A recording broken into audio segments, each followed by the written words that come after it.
Hello everyone, and welcome to a pros and cons of the video game Supercat Survivors on Not Now Mom, I'm Gaming. These are short videos featuring all my little nitpicks and pleasantries with having played the game, while sustaining a bare minimum of spoilers. Let the reviewing begin. Pros. So many cats to choose from. They made a game with a ton of cats that had different looks to them and, what, you expected this to not be in the pros section? But no, there's a lot of cats that you can choose to play rounds with, and every cat has specific stats, some that are beneficial and others that could severely hinder them. I like this because depending on the cat you choose, you're really relying on specific weapons. That and the difficulty can ramp up from one cat to the next.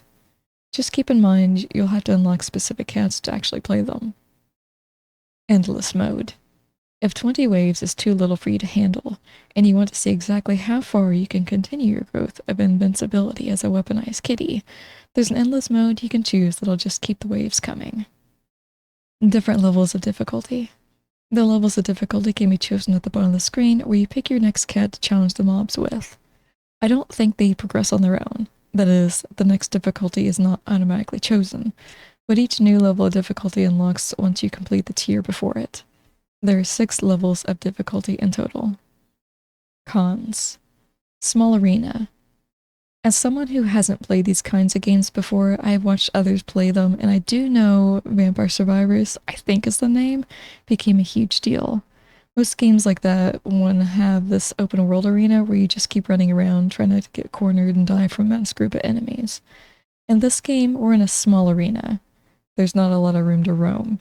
For me, personally, I like being constrained to a smaller area rather than a large open area, but I'm placing this in the cons because you can become so OP that you're just standing there and everything is dying.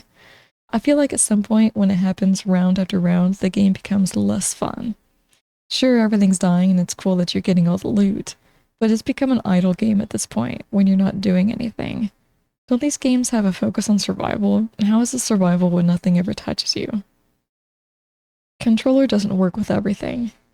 I had to switch to my mouse and keyboard anytime I wanted to learn about what a certain stat was, because the controller wouldn't move over to that area and cycle down the list. It's not a huge deal, because it was always after the battle and on the items section that I was figuring stuff out, but still, why do I have to switch from one to another just to get the information I need? A sound drives me crazy.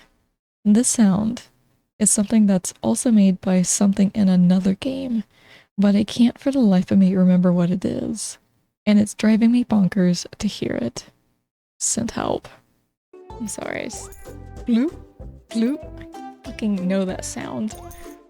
If you know what sound that is coming from another game, please state it. And that's the end of a pros and cons review of Supercat Survivors. Thanks for watching, everyone, and don't get in too much trouble when you say, "Not now, Mom, I'm gaming."